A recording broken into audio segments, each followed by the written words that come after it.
let's go ahead and start with our spoilerific response to the Peacemaker season 1 finale. And I should mention that, by the way, it's officially season 1 now because they announced this week that Peacemaker is returning for season 2, which Yes. I'm rejoicing about. I'm sure Very you are excited as about well. that.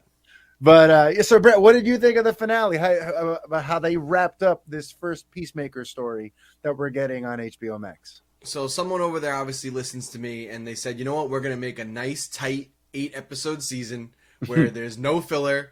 Every episode moves the plot along. It's fun, and we actually get some great character work and character development. And that's exactly what this finale did. It wrapped everything up really nice, closed this chapter up with a nice little bow, but left some place for our characters and our team to go. And I mean, I don't even know where to start.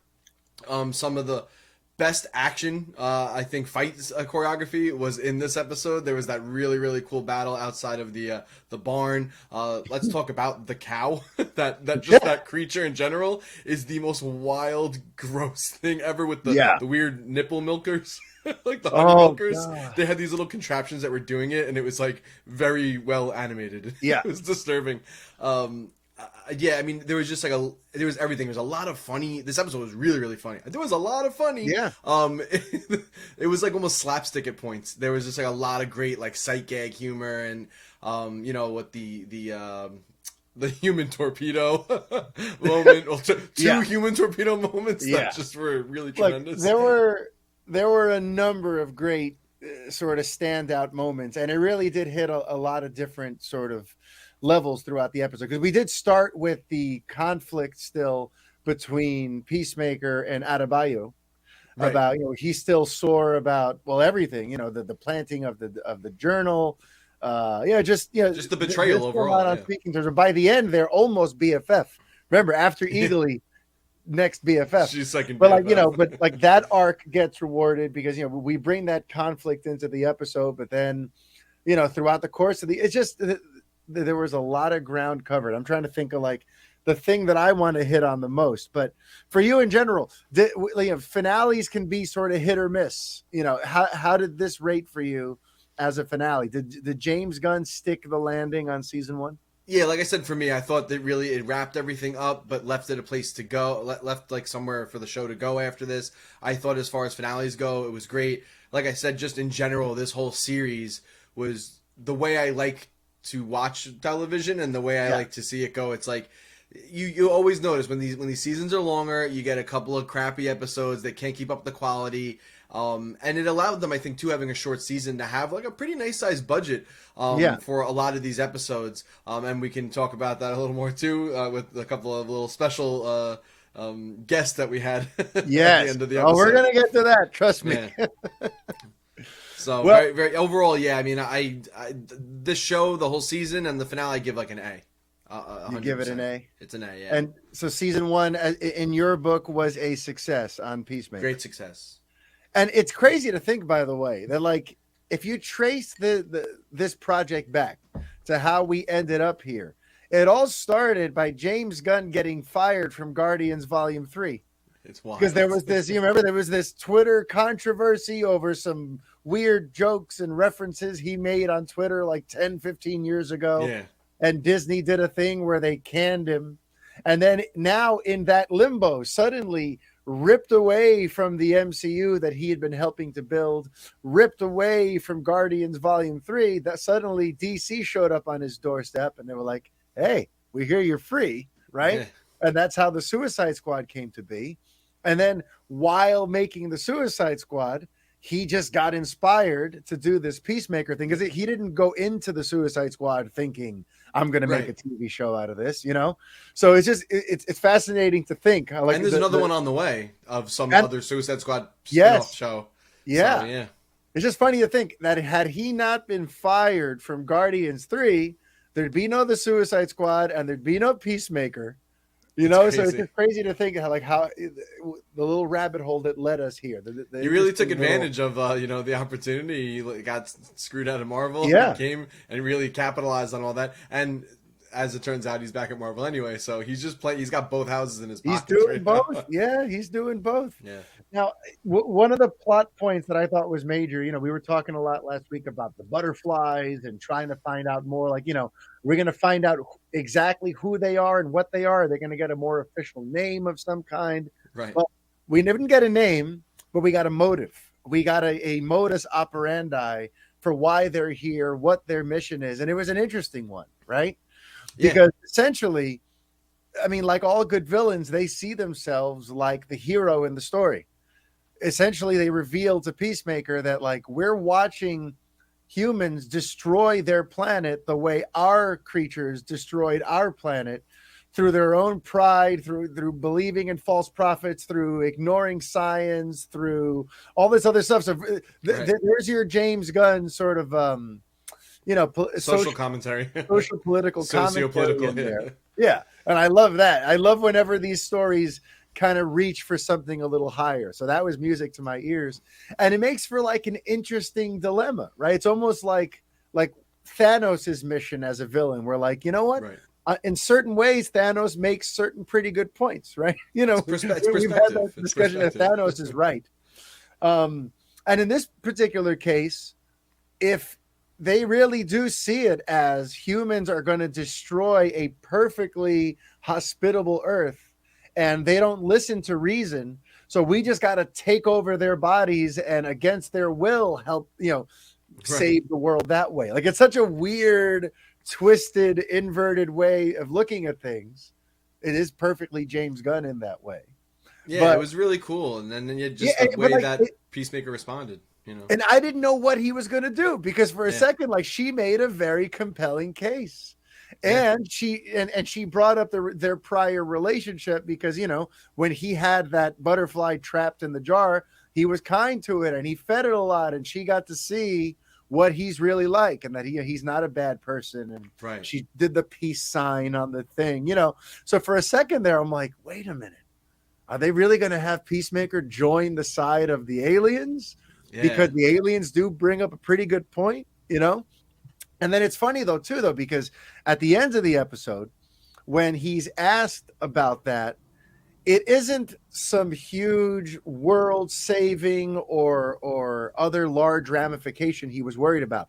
The reason he ultimately decided to thwart them was because he knew they would hurt his friends. And for the first time in his life, this guy's got friends. He's got a family. Yeah. So I thought that was interesting. And he had to make a choice for himself, I think, too, after constantly making choices for other people, his father, and that was kind of the thing. He was like, I'm going to save the world, but like, I need to do it my way. I can't allow you guys to do it your way. Like, I'm not going to just fall into that again. So yeah, like, what a great arc and character. Like that character grew, over those 8 episodes. Absolutely. Like and I loved it, like, a significant amount. Yeah. Look, sometimes in these shows, they'll gloss over big character moments, or they'll take for granted certain moments. Like, the main character in a series will kill someone one episode, and then in the next episode, they're just living their life as if nothing happened. There's no real ramifications, where, like, in real life, when a common person does something like this, it sticks with them for a while, right? Yeah. And in that last episode, homie killed his own father. And in this episode, we saw that, like, that had an effect on him. And he's having almost like PTSD moments where he's seeing his father in the woods. And in that moment where he shoots a blow dart at, the thought of his father. Yeah.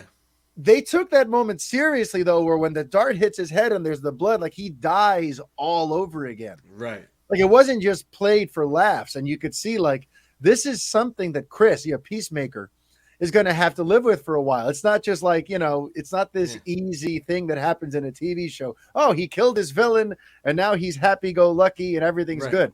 Like, no, well, even the end of the episode as well, when he's sitting drinking in his trailer, after his father shows up again, sitting next to him. Yeah. So like, and it's still there. It's still something he's going to be dealing with going into season 2.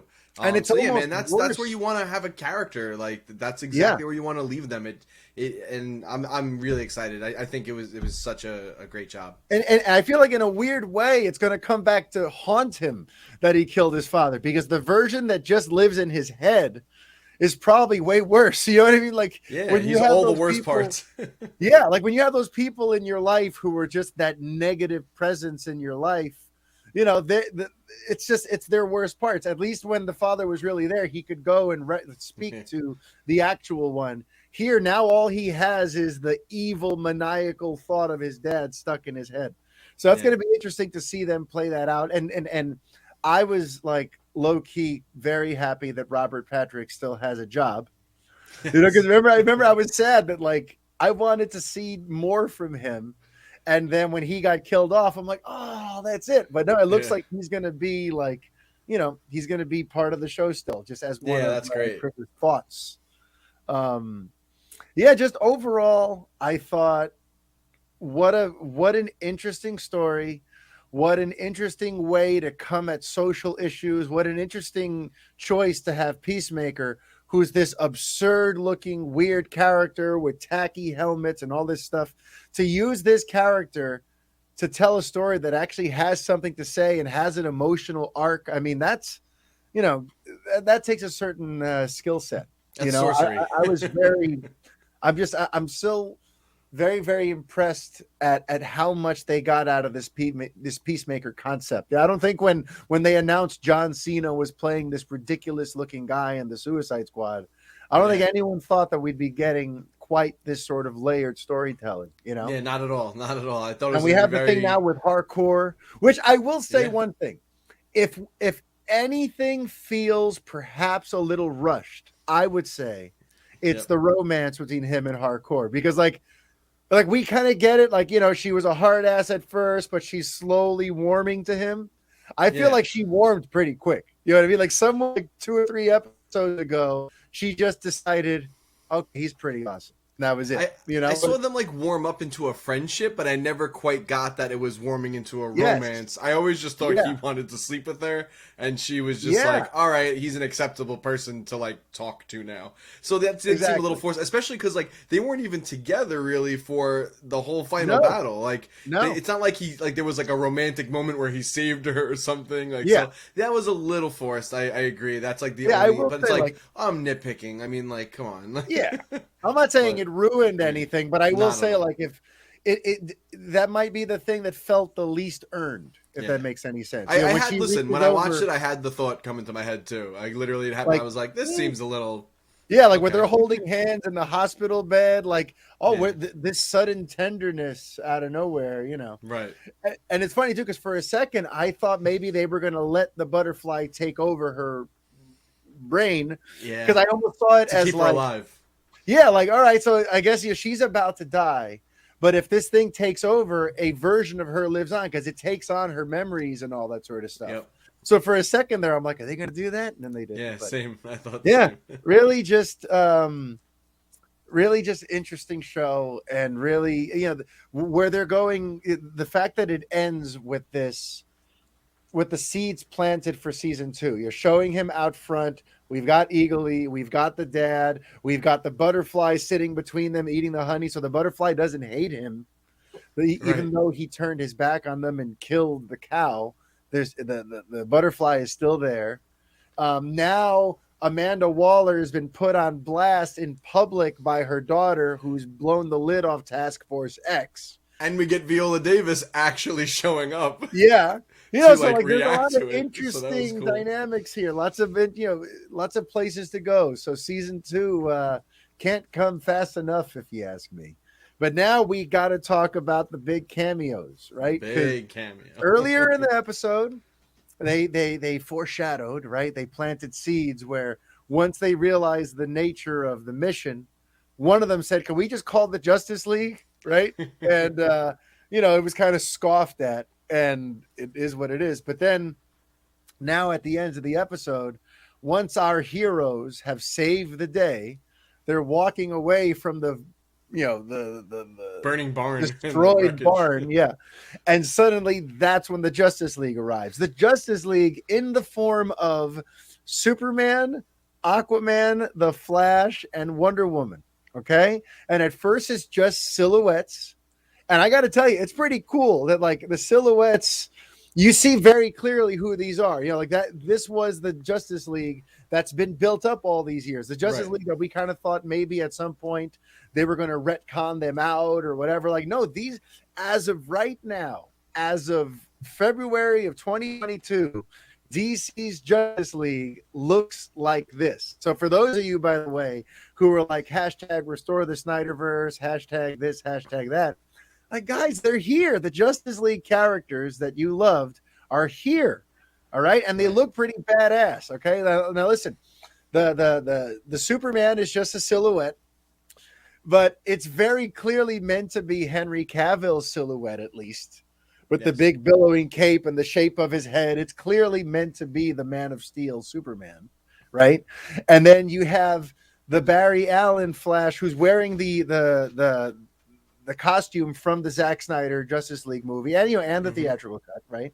But then you have Aquaman, who's dressed in the James Wan Aquaman suit. So it's kind of cool, kind of, merging all the ideas. And then Wonder Woman is just, again, similar to Superman. I assume Gal Gadot could not take the time off to come film. That's really what it was. But who could blame her? And then they have that moment, though. They revisit the joke about Aquaman having sex with fish. And Barry's like, well, it's not a joke, though. Yeah, so basically confirming, like, nah, you kind of do. Whether he's referring to Mira or, like, if he does do some shady stuff. So listen, I like that they acknowledge it. That cameo, that cameo was huge.